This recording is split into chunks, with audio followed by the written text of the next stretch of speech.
Hi, everybody. It's Tuesday again. I know I'm in my same clothes. I just wanted to thank you for being with me yesterday. And we want to pick up where we left off yesterday. Okay. So we're still in chapter 10. We're still in section 1. And I'll tell you exactly what page we're on. Page 331. Okay. So if you can get your notes out, get your highlighters out, and we're going to be on page 331. We're going to finish section 1 today. So this is going to be a little bit short today because I did go longer yesterday. I'm sorry. So I'm going to give you a little bit of a break today. And we're just going to finish out section 1. Okay. So we ended up talking about where the capital of the United States was to be. And it was to be in the South, right? Maryland and Virginia, between Maryland and Virginia on that borderline, right on the Potomac. A lot of people liked it to be on the Potomac, especially George Washington because he picked that spot, didn't he? All right. So Jefferson and Alexander Hamilton were not the best of friends. There was a little bit of an age difference, not too bad, but Jefferson didn't like the idea that Hamilton seemed to get his way all the time with President Washington. Washington respected both these men. They were both his friends, dear friends, right? But in 1795, Alexander Hamilton put his resignation in as Secretary of Treasury. Washington was heartbroken. He said, you can't do that. I need you here. I need to have you here. Now, this was during Washington's second term. His second term, right? Washington reluctantly accepted his resignation and wrote him a very appreciative letter, and this is what he says. In every relation that you have bore to me, I have found that my confidence in your talents, exertions, and integrity has been very well placed. In other words, Alex, don't do this.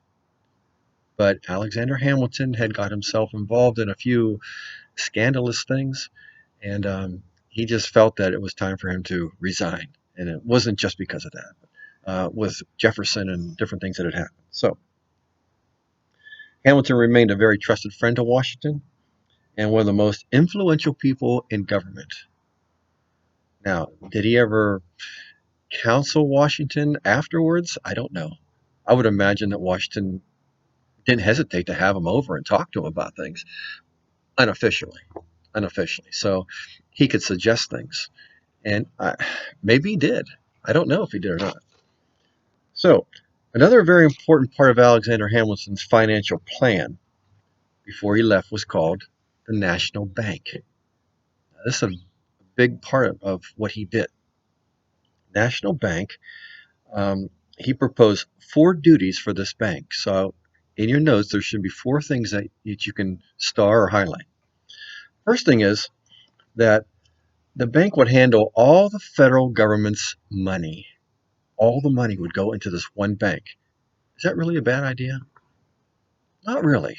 That's a pretty good idea. You know where it's at. It's all in one spot. So that's where you want to have it. Now, it also would help collect taxes. Help collect taxes. Now we're collecting taxes now? Yes, we are collecting taxes now. Okay, so taxes were being collected. Remember what that Revolutionary War was all about. The people were very hesitant to pay taxes. But we're starting to do that again. We need to have taxes. We need to have taxes to pay for things in government. So getting back to that revolution, was the British all that wrong in what they did? They might have went overboard a little bit. But they were doing what they had to do to make money. You have to make money. So they would also help to collect tax money. They would issue paper money. So paper money was now being issued. It was a little bit easier than carrying all that coin. And it was easier than bartering for things. Remember the bartering game that we did? So now they would actually issue paper money. And the fourth thing is they would give out loans to help the growth of businesses. They would give out loans? Well, how can you make money giving out loans? When you're giving money to people for a loan, how do you make any money? Because you charge interest. Oh, that's right. You charge interest. So if the interest is 4%, on the money that you borrow, they're making 4% on all that money you borrow, whether it's $100, $1,000, $10,000, 4%. So do the math. Till you pay that money back, they're getting 4%. It's just like a credit card today. How do credit card companies make money? They're paying off your bills because they charge you uh, a percentage of what you owe. They're getting that. It's interest. Some of the interests are as high as 22%. Some of them are as low as about 5, 6%. So you always look for a credit card eventually when you're 18. That will be the lowest one.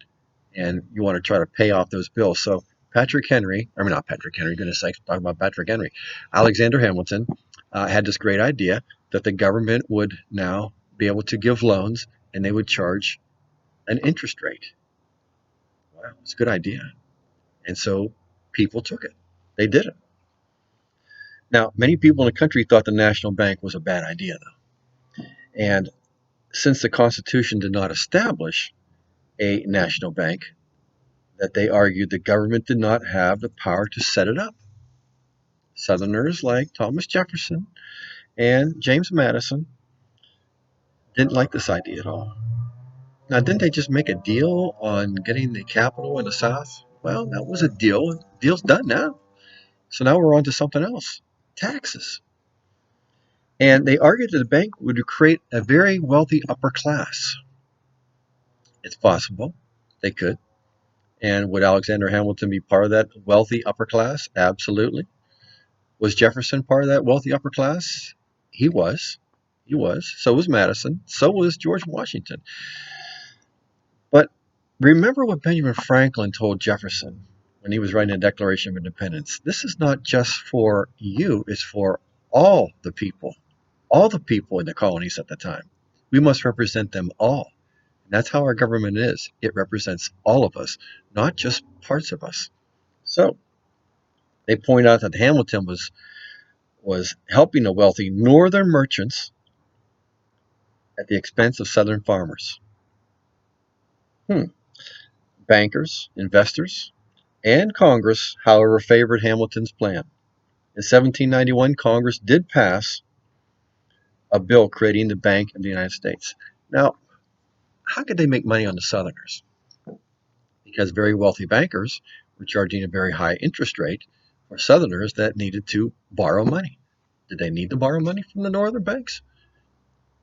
Well, if they wanted to get their crops in, and if they wanted to make their plantations or make their farms or make their businesses bigger or better, they needed money. And if they didn't have ready money at the time, we'll just borrow the money. But you're going to have to pay interest on it. Well, if they agreed to it, then they agreed to it. But Jefferson and Madison felt that off the backs of Southern farmers, that these wealthy bankers were going to be making money. And where did all that money go? Well, it went into the federal government. And then it would be spent on various things. And most of the spending was going to be in northern industry, to build up the northern industry. Jefferson and Madison didn't like that idea either. It was like the Southerners were being exploited to build up northern industry. Well, what about the southern farmers? Aren't they getting anything? They're growing their own stuff. They don't need to get anything, do they? Well, that's not what they think. Why isn't there any factories down south? They really didn't need them down south. They really don't want them down south. So you can see right at this point, the North and the South are starting to split. They have different ideas because they live in different areas. They have different ways of living. So can we make them one? It's going to be hard. And Washington is in the middle of all this. You imagine all the problems that he has to incur as being president of the United States. The first 4 years were bad. And the next 4 years would be just as bad, if not worse. It gets worse after this.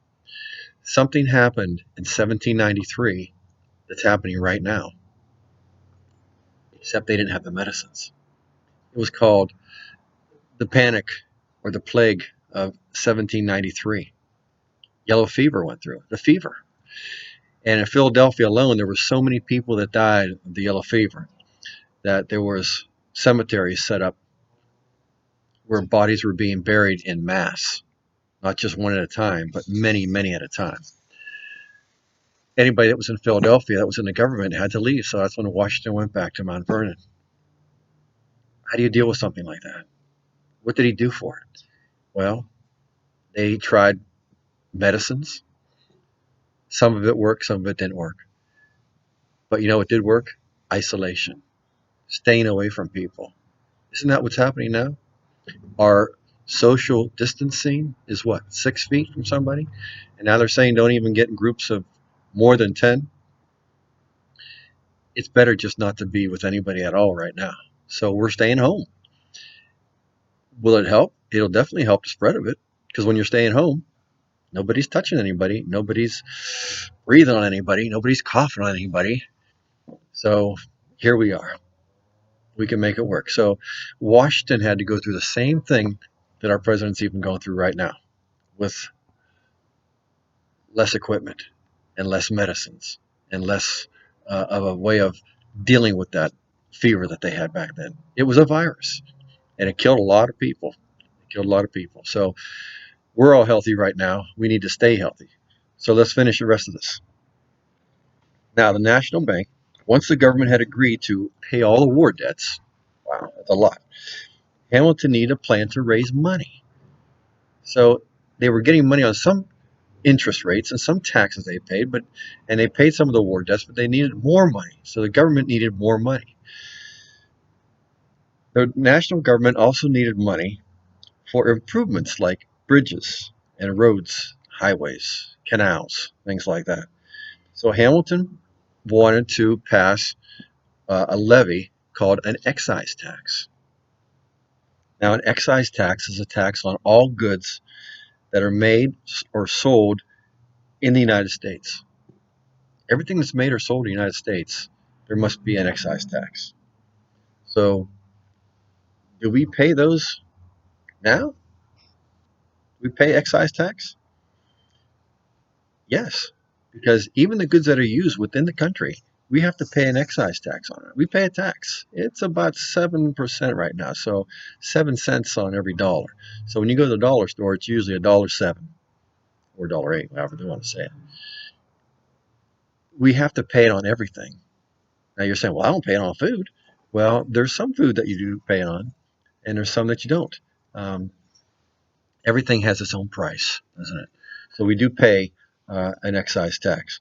He also wanted to put a tax or a tariff. Now, we talked about that word before, on all imports coming into this country. Anything that the British brought in, the French brought in, the Spanish brought in, anything that came in this country had to have a tariff on it. Wow, that got people in a lot of trouble back in 1776, right? Especially somebody like John Hancock when he wasn't paying the tariff and he was hiding things in his ship. Well, we won't go backwards. Let's just keep going forwards. Anyway, besides raising money, the taxes on imports would make foreign goods more expensive to buy. Well, why is that good? It's never good to have something that's more expensive because American made stuff would be less expensive. If you buy more American made stuff, then more people are going to be working, right? That's right. Okay, with these tariffs, this is how the United States is going to make money. If something comes into the country, well, from another country, let's say England, and their teapots or something like that, and everybody's buying teapots for, oh, $20. And the American teapots are $22. Well, you're going to buy the British made one because it's cheaper and it's probably better made.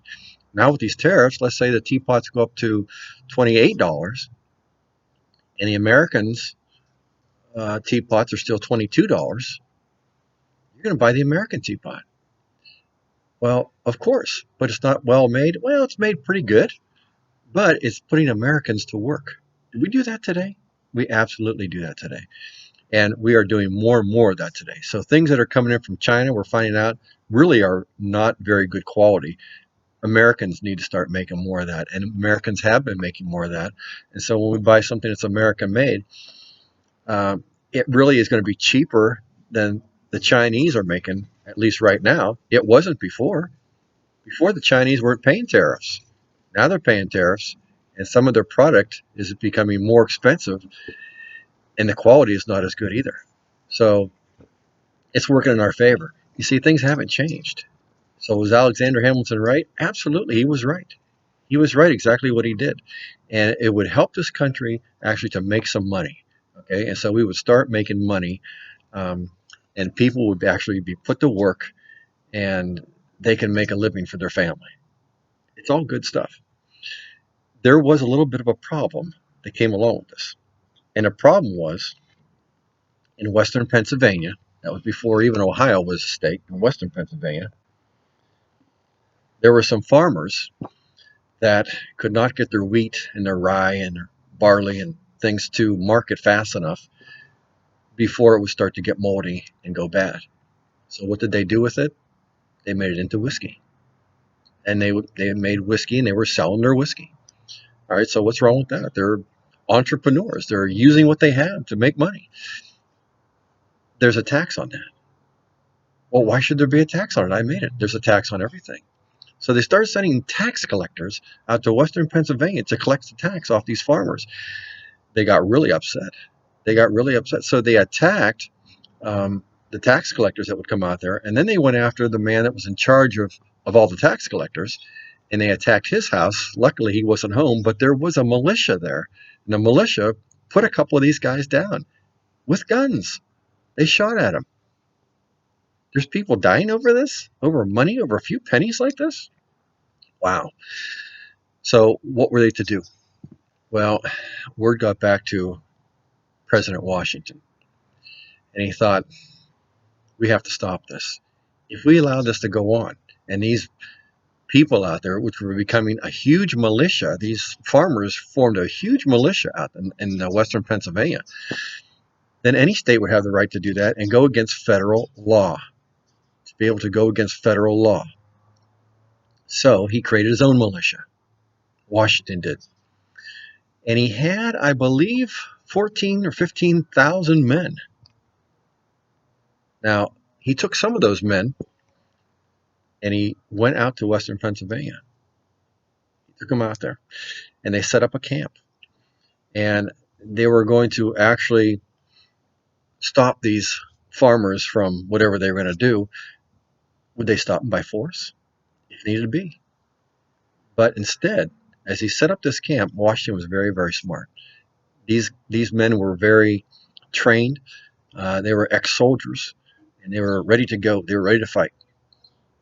Two representatives from the farmers came, and they talked to General Washington, because he went in his general outfit. It's still fit after all those years. And they said, why are you bringing a big militia like this against us? He said, we're just following federal law. And all of a sudden, all the soldiers came up and marched. They lined up. When these men saw how many men were there,